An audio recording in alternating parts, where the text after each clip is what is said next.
Apa hebatnya banyak teman? Ustadz, kalau banyak teman, kata Nabi, siapa yang mau dipanjangkan umurnya,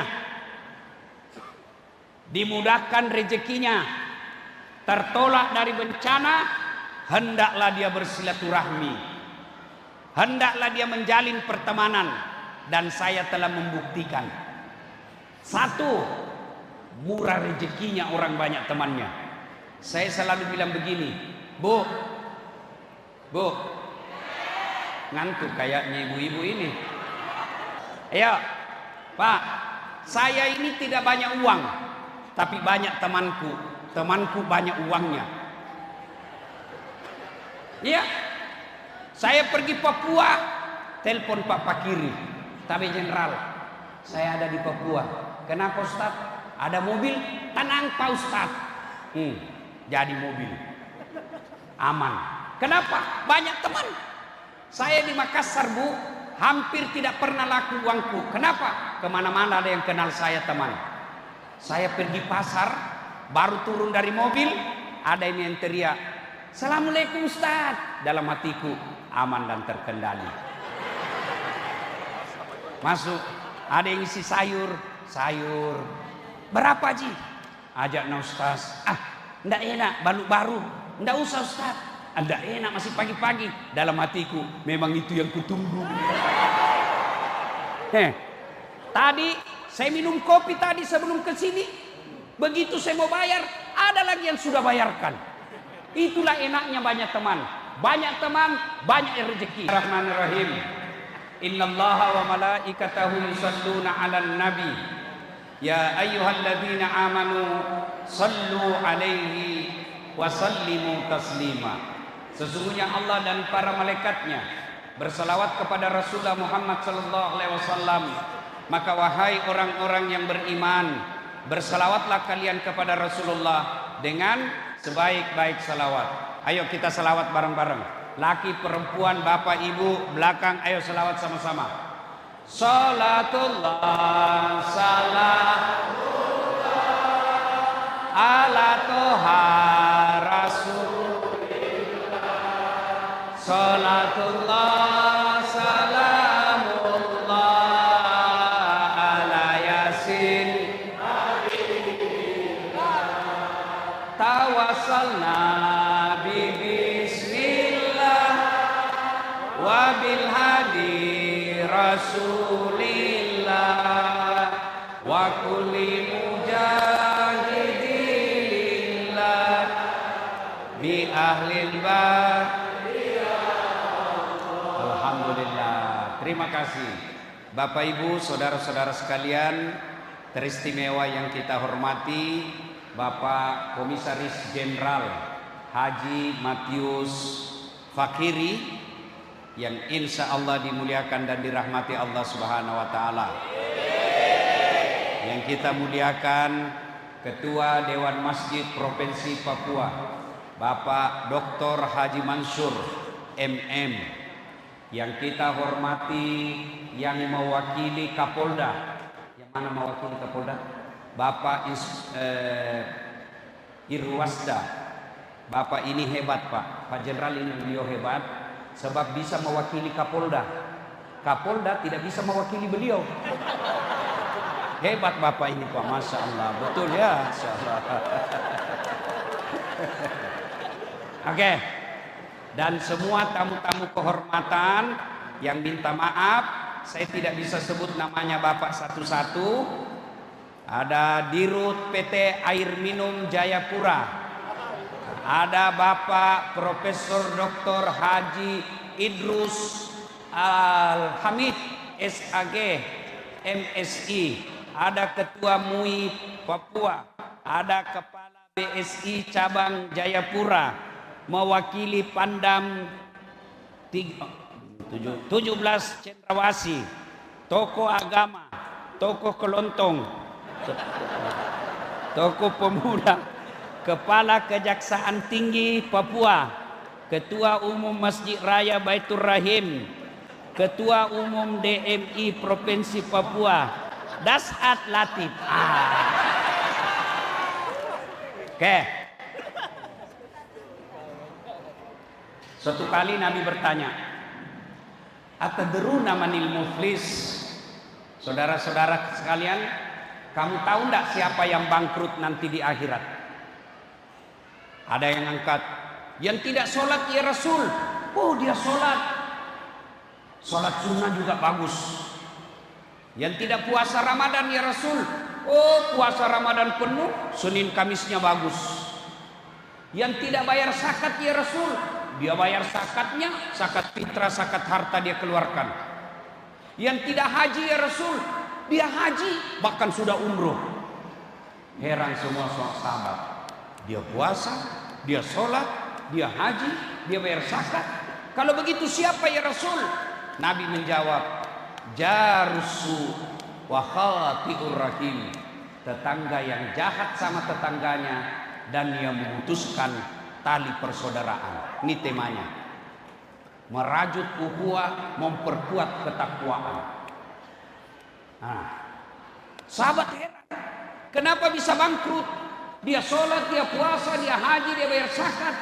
Kata Nabi, betul, hablu minallahnya baik, tapi sayang hablu minan nasnya rusak.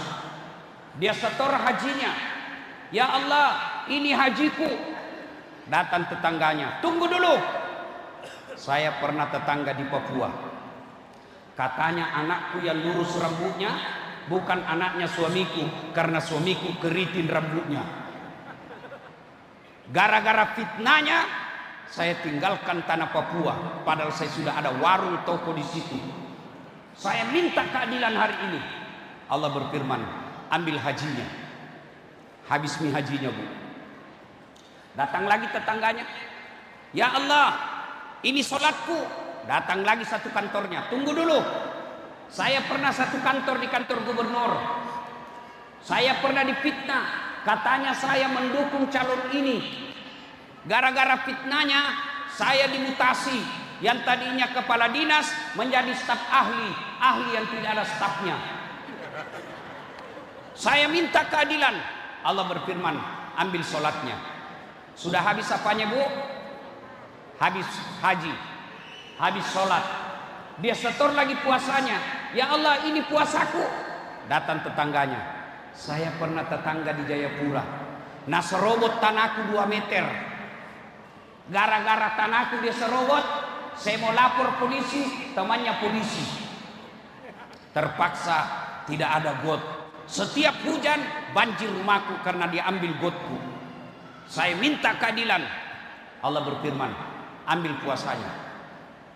Habis haji, habis sholat, habis puasa, dia setor lagi sedekahnya, zakatnya. Ini zakatku. Masih datang orang, pernah kak sama-sama caleg, saya jual sawaku, nah fitnah saya korupsi, gara-gara mobilku difitnah, garanya mobil korupsi. Gara-gara fitnahnya saya gagal caleg. Saya minta keadilan, ambil zakat sedekahnya. Habis amalnya, Bu, masih ada orang yang datang keberatan. Saya juga pernah disakiti itu. Saya minta keadilan. Dia bilang, yang banyak amalnya. Bagaimana lagi caranya Tuhan? Sudah habis amalku ini. Allah berfirman, tidak ada kebatilan yang tidak dibalas. Maka bagaimana caranya? Ambil dosanya orang yang pernah kau sakiti hatinya. Itulah yang bangkrut. Habis sholatnya, habis puasanya, habis zakatnya, hanya bayar dosanya ke orang lain. Ini yang disebut bangkrut. Makanya orang Islam sukses, hablu minallah baik, hablu minan nas juga harus baik. Nah sekarang, apa bahayanya memutuskan silaturahmi? Tadi satu, habis amalnya. Sekarang, apa hebatnya banyak teman? Ustadz, kalau banyak teman, kata Nabi, siapa yang mau dipanjangkan umurnya, dimudahkan rezekinya, tertolak dari bencana, hendaklah dia bersilaturahmi, hendaklah dia menjalin pertemanan. Dan saya telah membuktikan, satu, murah rezekinya orang banyak temannya. Saya selalu bilang begini, Bu, ngantuk kayaknya ibu-ibu ini. Ayo, Pak, saya ini tidak banyak uang, tapi banyak temanku. Temanku banyak uangnya. Iya, saya pergi Papua, telepon Pak Pakiri, Tabib Jenderal, saya ada di Papua. Kenapa Ustaz? Ada mobil? Tenang Pak Ustaz. Jadi mobil. Aman. Kenapa? Banyak teman. Saya di Makassar, Bu, hampir tidak pernah laku uangku. Kenapa? Kemana-mana ada yang kenal saya, teman. Saya pergi pasar, baru turun dari mobil, ada ini yang teriak, "Assalamualaikum Ustaz." Dalam hatiku, aman dan terkendali. Masuk, ada yang isi sayur. Berapa Ji? Ajak na Ustaz. Ndak enak, baru. Ndak usah Ustaz. Ndak enak, masih pagi-pagi. Dalam hatiku, memang itu yang kutunggu. Tadi saya minum kopi tadi sebelum ke sini. Begitu saya mau bayar, ada lagi yang sudah bayarkan. Itulah enaknya banyak teman. Banyak teman, banyak rezeki. Adik-adik, bapak-bapak, berdoa kau di masjid. Ya Allah, murahkan rezekiku. Ya Allah, perbaiki rezekiku. Tidak mungkin uang jatuh dari langit-langit. Film karton itu. Kau berdoa, ya Allah, murahkan rezekiku. Tidak mungkin datang dari tegel masjid itu uang. Dari mana itu uang? Dari tangan-tangan manusia. Makanya kalau banyak musuhmu, sedikit rezekimu.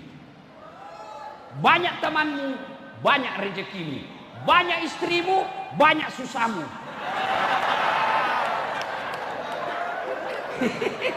Tenang kau ibu, saya bela kau. Pak, 1, 2, orang yang banyak temannya sudah tadi. 2, gampang selesai masalahnya. Banyak temanmu tertolak kau dari bencana. Misal, ada yang mau ganggu kau, ada yang mau rampok rumahmu. Kamu pulang ke Sulawesi, tapi satu kompleks senang sama kamu, ada yang coba ganggu. Hehehe. Yang punya rumah teman kami. Kalau kau ganggu ini rumah, satu kampung kau lawan. Tapi coba kalau banyak musuhmu di komplek, ada yang mau ganggu, hilang orangnya, masuk mau. Iya. Dan yang keempat, banyak teman gampang menang pilkada. Iya. Tapi Jangko juga bilang, "Wane piro. Ini semua muka-muka pemeras." Pak, kamu jengkel tuh lihat pejabat korupsi 300 triliun. Kalau dibagi-bagi 60 juta orang miskin bisa dapat 2 juta satu orang, itu 61 triliun. Nah sendiri dia makan. Kenapa banyak pejabat begitu? Karena waktu mau dipilih kau bilang, "Wane piro." Ada jualnya. Dengar yang suka terima uang serangan fajar, nah, hanya api neraka yang bisa mencuci perutmu. Apa ini?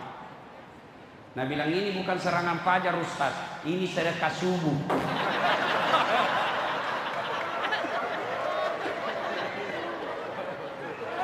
Ya, saya mau tanya bapak-bapak, kalau kau terima 300.000 kaya kok? Kaya kok? Kalau kau tolak 300.000 miskin kok? Miskin kok?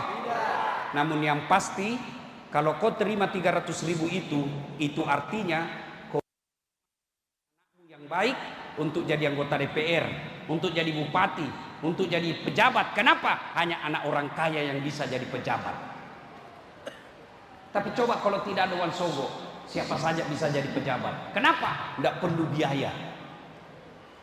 Ini sudah dilihat siapa? 300.000 satu orang, 7 kepala di atas. Jangan ketawa, saya suruh sini. Jangan terima uang sogo ya. Bisa? Bisa. Kenapa baru 100 orang? Bisa. 200. Bisa. Ya Allah, dengarlah janji hamba-Mu. Bagi mereka yang menerima serangan fajar nanti tanggal 6 bulan 8, buat hidupnya susah dunia akhirat. Amin. Amin. Masih sama kok. Ya. Nah, sekarang yang ketiga, orang yang banyak temannya panjang umurnya. Kok bisa panjang umurnya, Ustaz? Banyak yang doakan. Tapi orang jahat, mana yang disebut panjang umur? Misal, sudah 5 tahun saya meninggal, bapak pergi ziarah kubur, lewat di kuburku, Ustaz beleng-beleng. Kuburnya Ustaz beleng-beleng ini. Bacakan dulu Fatihah. Sudah 5 tahun meninggal, orang doakan, baik dia. Kenapa? Itulah umur panjang. Meskipun sudah meninggal, orang masih doakan. Tapi kalau bapak jahat, jangankan meninggal, masih hidup kok saja nak doakan orang sial. Coba, ada polisi jahat sama anggotanya. Kapolres jahat sama anggotanya. Apa nak bilang sama anggotanya? Ya Allah, mudah-mudahan mutasi cepat, mudah-mudahan mutasi jahat dia. Iya toh?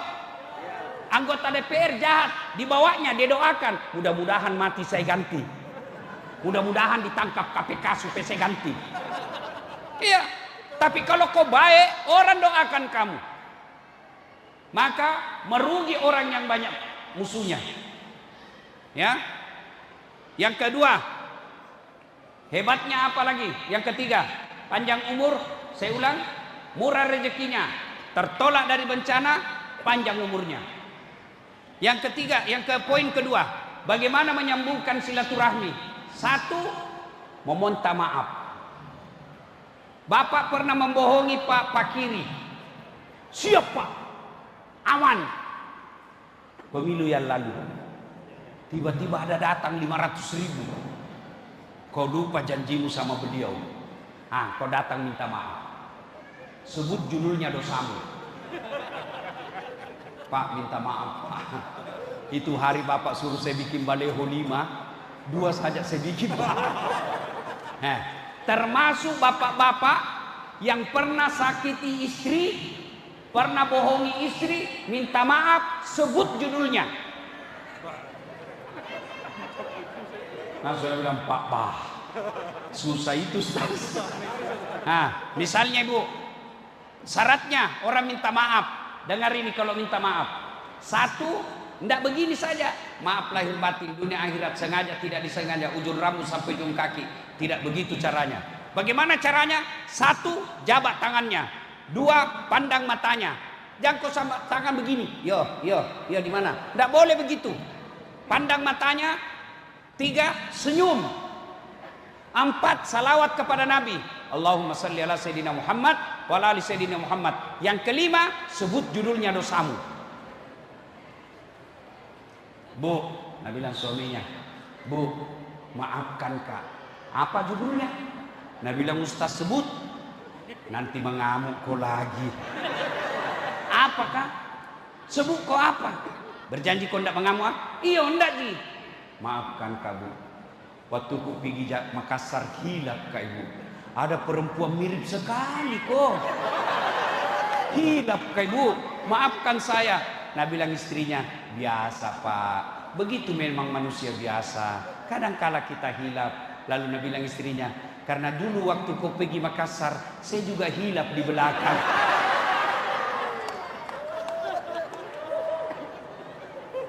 Ayo. Jelas. Ya. Minta maaf. Kalau berkaitan dengan barang, kembalikan barangnya orang. Minta maaf. Sudah itu. Pak, misalnya Pak Jenderal, waktu Bapak Kapolda dulu, ada itu meja hilang. Saya ambil Pak. Syarat berikutnya, kembalikan itu meja. Jadi kalau ada pegawai negeri di sini, pernah kau ambil barang-barang kantor, kembalikan besok. Selama kau tidak kembalikan, selama itu dosamu tidak dimaafkan. Maka kalau dia tidak kembalikan, nanti di padang mahsyar disuruh pikul lewat anak buah. Wih, ternyata bapak yang ambil, saya yang dipecat. Hati-hati Pak, termasuk di bawah tukang parkir. Saya dengar di bawah ini ada parkir. Kalau boleh saya sarankan Pak, masjid jangan ada parkirnya. Supaya apa? Supaya orang mau datang ke masjid. Kalau ada parkirnya, tadinya mau masuk, mahal parkir, tidak jadi. Siapa yang dosa? Tukang parkir. Kalau masuk ke kas masjid, bagus. Tapi kalau masuk ke kantong, itu namanya pungli, pungutan liar. Nah tunggu kok malaikat, ini kasih susah orang masuk ini. Hati-hati. Kalau bisa juga usul masjid, kasih baik sound systemnya. Jangan marah Pak ya, jangan marah. Kalau bapak marah berarti digoda oleh setan. Kalau bapak bilang tersinggung kok, setan itu. Ini masjid harga diri orang Islam di tanah Papua. Jangan sampai celengannya orang tinggal. Celengan saldo kas 100 juta. Orang mau berak tidak ada air.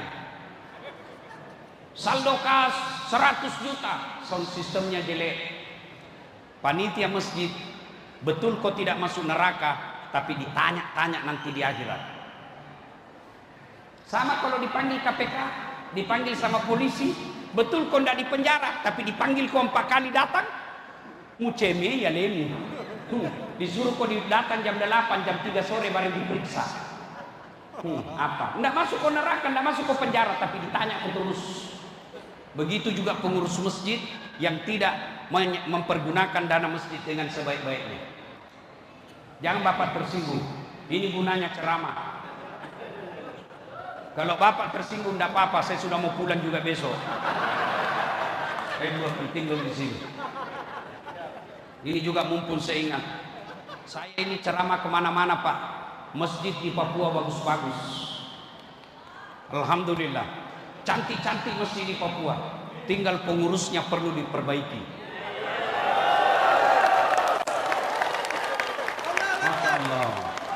Pak Jenderal, kalau ada 100 juta Pak, cari remaja masjid, yatim piatu, kasih sekolah dia. Boleh, boleh.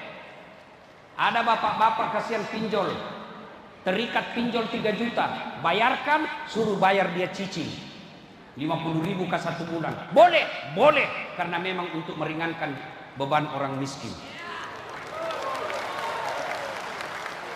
Tapi bagaimana mau ada isinya celengan kalau kau sekek semua? Dan jamaah itu, Pak, saya kasih contoh. Sudah 3 masjid saya bikin. Ini masjid yang keempat saya bikin di Makassar sekarang. Saya tidak terima celengan. Tidak ada celengan di masjid semua. Saya yang biayai sendiri. Kenapa? Karena uang banyak setannya. Begitu kau lihat 50 juta, mulai berpikir. Bisa dipakai dulu ini, bisa dipakai dulu ini. Musyawarah sama kau 2 orang, yo pakai dulu, pakai dulu. Saya juga mau pakai. Setan itu. Maka itu sebabnya kenapa ulama membolehkan umumkan itu ada nama orang menyumbang. Bapak kalau menyumbang tidak berdosa kalau sebut nama, tidak ikhlas belum tentu. Kalau semua tanpa nama, 10 tanpa nama, ada setan masuk. Kalau normal pikirannya pengurus tidak masalah, tapi tiba-tiba ada utangnya, tiba-tiba anaknya mau kuliah tidak ada uangnya, nah lihat uang masjid, pakai dulu, pakai dulu. Nah bilang setan, pakai dulu, pakai dulu, pakai dulu. Setan masuk. Akhirnya apa? Yang tanpa nama 10 hilang 8, tinggal 2 nak tulis. Kalau nama kau tulis, tidak bisa kau kasih hilang. Mana namaku? Pernah kau menyumbang bulan 10? Kenapa tidak ada namaku? Ini perli. Tapi setelah orang nyumbang, jamaah enak. Coba di masjid saya Pak, penceramanya belum ceramah sudah saya kasih honornya. Honornya mau sama gaji pegawai negeri 1 bulan. Muadzinnya anak muda, lomba asal juara 1 datang. Pak Pakiri sudah pernah ke sana. Kenapa saya bisa datang di sini Pak? Orang biasanya undang saya ceramah pakai telepon. Beliau datang ke Makassar, duduk. Pak Ustadz, masyarakat Papua menunggu Ustadz. Begitu saya hormati beliau, saya kasih 3 hari. Biasanya orang 1 hari. Saya datang pagi pulang malam. Ini 3 hari, 1 hari 5 ceramah. Bapak, beliau lihat masjid saya. Orang senang ke masjid. Penceramanya bagus, imamnya bagus, karpetnya bersih, harum, di bawahnya ada ikan. Bagi pengurus masjid, camkan baik-baik. Masjid ini marwah dan harga diri umat Islam tanah Papua. Saya cuma menyampaikan aspirasi. Kenapa? Tidak ada yang berani kasih tahu, maka saya yang kasih tahu Pak. Sudah? Cukup? Cukup nih? Nah, sekarang poin ketiga. Tadi bahayanya putus silaturahmi, habis amalmu. 2, bagaimana cara menyambungkan silaturahmi? 1, minta maaf. 2, sedekah. Orang biar bagaimana marahnya, kalau kau datang sedekah, berhenti marah. Marah-marah sama kamu toh? Sudah 2 tahun marah. Kau datang bawakan 5 juta, saya minta maaf. Hilap kayak itu hari. Ini 5 juta untuk anak-anak makan di rumah. Apa nak bilang? Marah mau kau lagi? Datang kau lagi minggu depan. Sedekah itu paling efektif menyambungkan tali persaudaraan. Tapi sedekah tidak mesti duit, tidak mesti uang banyak. Sedekahnya anggota DPR 100 dos nasi bungkus, dia bawa Jumat berkah ke masjid, bisa jadi 2 bungkus ibu penjual bakso, jauh lebih mulia dia 2 bungkus daripada 100 bungkus pakai uang negara. Bapak-bapak, bapak tukang gojek, penjual-jual bensin jalanan, hari Jumat bapak kasih masuk uang 20.000, bisa jadi lebih mulia 20.000 daripada 2 juta uangnya anggota DPR. Sedekah. Tidak ada orang tidak senang orang yang suka sedekah. Sedekah tidak mesti duit. Apa sedekahnya Pak Pakiri malam ini? Apa sedekahnya? Bukan duit. Sedekahnya apa? Mendatangkan das atlatif. Ustadz, saya tidak bisa sedekah duit. Saya tidak bisa sedekah mendatangkan ustadz. Apa sedekahku? Saya anggota DPR. Apa sedekah anggota DPR? Kau bukan bikin perda yang membuat masyarakat tanah Papua gampang cari kerja. Ustadz, saya polisi. Apa sedekahnya polisi? Mengayomi, melindungi, dan melayani masyarakat. Itu sedekahnya polisi. Saya jaksa. Apa sedekahnya jaksa? Menegakkan hukum di pengadilan. Tangkap itu koruptor. Itu sedekahnya. Apa sedekahnya kita rakyat? Jadilah rakyat yang taat bayar pajak. Kalau ini terjadi, insya Allah baldatun tayyibatun wa rabbul ghafur. Nah, Bapak Ibu saudara-saudara sekalian, berikutnya cara menyambungkan silaturahmi. Salat berjamaah. Alhamdulillah, saya di mana-mana ke Papua, salat jamaah selalu penuh. Apalagi kalau subuh, penuh sampai di luar, tidak ada di dalam. Ya, yang ada di dalam Pak, orang tua yang sudah muka sakaratil maut, yang sudah batuk-batuk, jalannya begini. Bagaimana orang mau ke masjid, Pak? Yang azan orang tua yang sudah pensiun. Hayya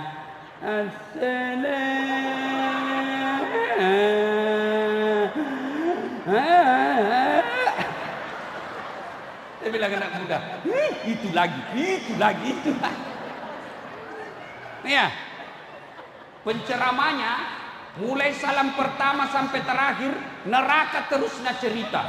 Kau bahkan dibanting, ditusuk pantatmu, keluar di lehermu, digunting telingamu. Dia bilang anak muda, bikin takut-takut, jangan pergi masjid. Datang lagi kita ke masjid, apalagi karpetnya sudah 7 kali lebaran, tidak pernah diganti. Begitu kita mau sujud, semut, bere-bere. Iya toh? Dapat lagi sound sistemnya. Begitu imam Allahu Akbar, langsung storing.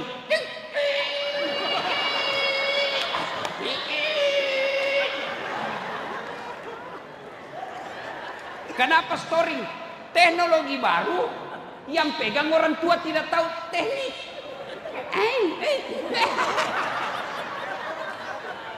Iya, makanya pengurus masjid gaji itu khusus tangani teknisi. Masjidku saya kasih gitu, Pak.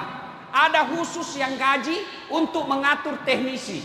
Di layar monitor di dinding itu ada proyektor canggih, bisa dihapus di dinding. Apa nak baca imam tampil di situ. Kalau berzikir, saya gaji khusus. Tidak boleh ada masuk pegang ini, hanya dia. Ada saya gaji khusus mengurus tanaman. Ada saya gaji khusus mengurus ikan. Ada saya gaji khusus untuk AC. Dan tidak juga kita miskin. Itu hartamu di rumah belum tentu kau yang punya. Saya tanya ibu-ibu, ini yang semua banyak cincinnya ini.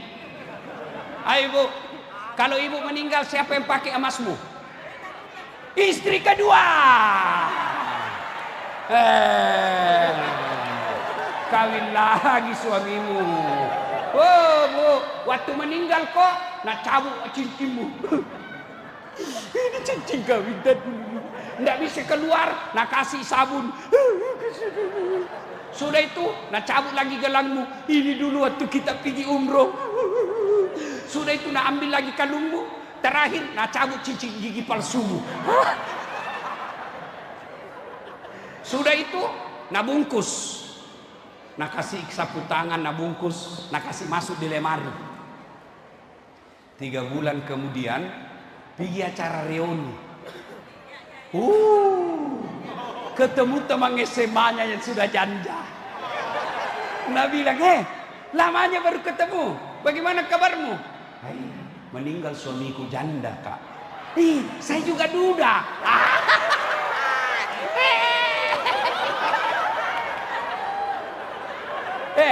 Daripada uangmu, cincinmu nak pakai istri kedua, bawa di masjid. Itulah amalmu. Tidak bisa nak ambil orang.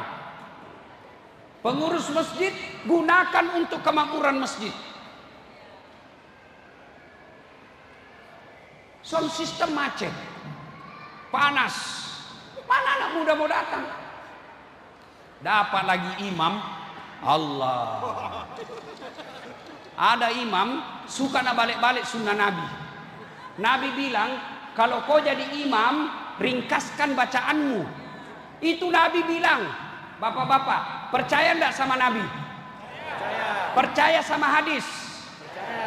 Hadis Nabi bilang, kalau kau jadi imam, kasih pendek bacamu. Ini baru imam, baru mau takbir, lama memang nih.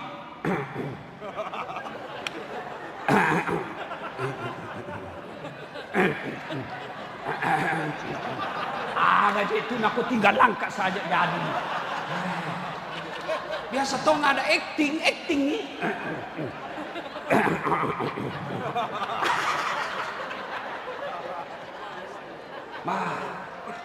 Ada anak muda malam Jumat mimpi masuk neraka. bangun, tobat kita.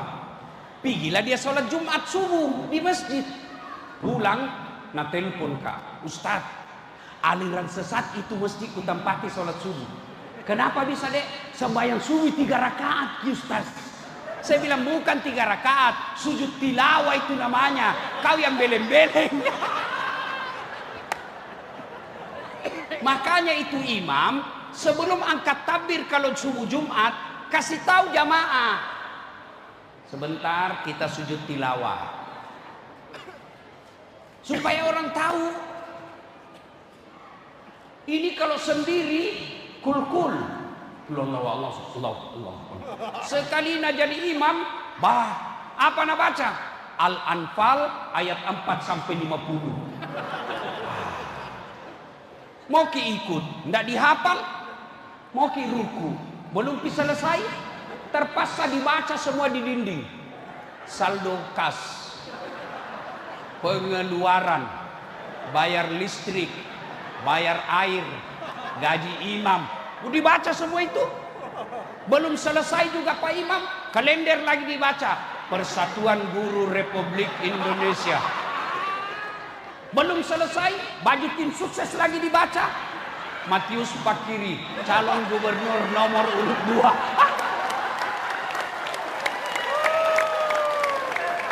Siapa yang salah? Imam.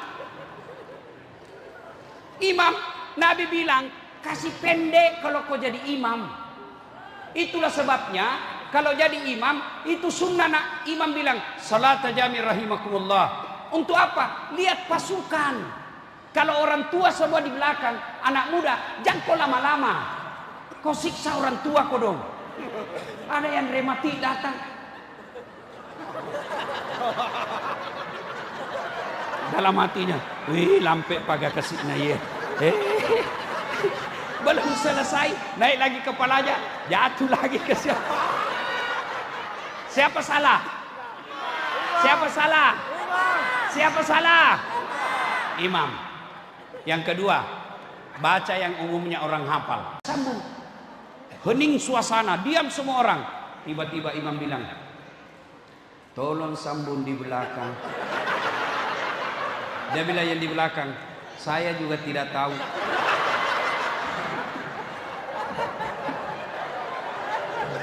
Tiba-tiba ada anak muda berteriak, nak bilang, kalau begitu ya sudah, Allahu Akbar. Siapa salah? Siapa salah? Siapa salah? Imam. Ini kejadian saya alami waktu kecil di kampung. Sujud Pak Imam. Lama sekali. Kenapa ini imam? Metal ada itu. Tidak seperti biasanya. Ada temanku nak angkat kepalanya. Wih, lenyap imamnya. Dia bilang, hilang imam. Tanya semua. Wih, hilang betul imam. Ternyata imam keluar dari pintu samping. Kacau, bubar salat, nggak ada imam. Selesai sholat ditanya, Pak Imam, kenapa kau tinggalkan saf? Dia bilang, kentut kanak. Bilang, lain kali kalau Pak Imam kentut, kasih bangun kita supaya dilihat kok. Dia bilang, justru itu saya malu kau lihat. Siapa salah? Siapa salah? Ibu-ibu, siapa salah? Makanya dalam fikih sholat berjamaah tidak boleh sembarang jadi imam. Makmum siapa saja boleh. Kalau makmum ada juga aturannya. Makmum satu kata Nabi, kalau kau pergi salat jamaah apalagi kalau subuh, sikat gigi kau. Supaya apa? Kau tidak ganggu orang. Bayangkan kalau 2 hari kau tidak sikat gigi, kau makan pete tadi malam, baru kau takbir, Allah. Bisa dibayangkan Pak, musesa tahu bos, orang di sampingmu begini man. Iya. 2, kalau kau jadi makmum, jangan kau merasa paling soleh di tempat itu. Ada orang makmum mulai takbir naganggu memang maki. Kayak dia paling hebat agamanya. Allah Akbar. Bismillah. Kayak mobil lagi. Saya sering daka itu. Apalagi ada juga itu yang ganggu kaki kita.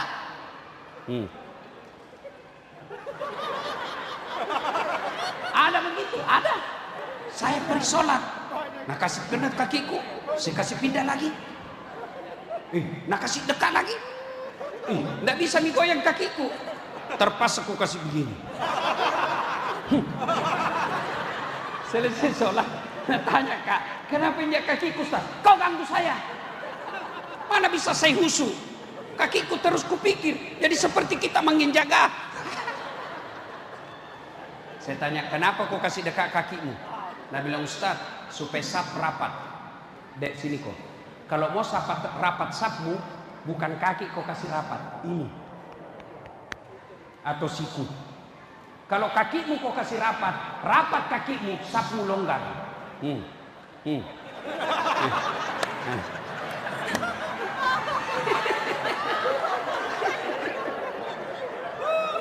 Ya, maka kalau jadi imam ada aturannya. Kalau gagal imam, kacau masjid. Ya, tanggal 6 bulan 8 Jayapura milih imam. Hati-hati kau milih imam. Salah kau milih imam, bisa jadi kacau hidupmu 5-10 tahun yang akan datang.